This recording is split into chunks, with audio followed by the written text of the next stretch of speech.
শিক্ষা ব্যবস্থার বিভিন্ন সমস্যা সমাধানের দাবিতে স্মারকলিপি প্রদান করল অল ত্রিপুরা টিচার্স অ্যাসোসিয়েশন।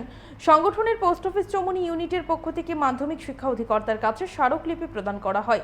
শিক্ষক সংকট দূরীকরণ, টেট সংক্রান্ত বিষয়, শিক্ষকদের ন্যায্য বেতন কাঠামো, অভিভাবকদের কাছ থেকে অর্থ আদায় বন্ধ এবং বিদ্যালয় পরিচালনা কমিটিতে রাজনৈতিক হস্তক্ষেপ বন্ধের দাবিতে এই স্মারকলিপি জমা দেওয়া হয়। আমরা জানবো এ ব্যাপারে বিস্তারিত।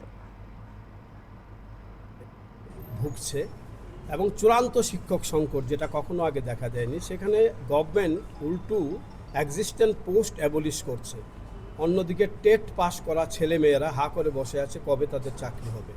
আমরা বলেছি যে অবিলম্বে যতগুলি টেট পাস করা ছেলে মেয়ে আছে সবাইকে চাকরি প্রদান করুন, তাদেরকে শিক্ষকতায় নিযুক্ত করুন এবং যে খরা নেমে এসেছে ত্রিপুরা রাজ্যের শিক্ষা ক্ষেত্রে সেটাকে রক্ষা করুন।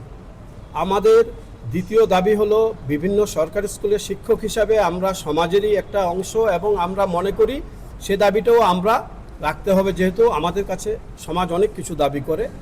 একটা দরিদ্র অংশের মানুষের কাছ থেকেও আজকাল সরকারি স্কুলে রাইট টু এডুকেশন যে বিল 2009 যেটা এনেছিল তৎকালীন সরকার, সেটা এগেনস্টে গিয়ে টাকা তোলা হচ্ছে বিভিন্ন প্রকল্পের নাম দিয়ে সরকারি স্কুলে, গ্র্যান্টিনেড স্কুলে। আমরা বলেছি এটা অবিলম্বে বন্ধ করতে হবে। গভর্নমেন্ট স্কুল মানেই ফ্রি এডুকেশন।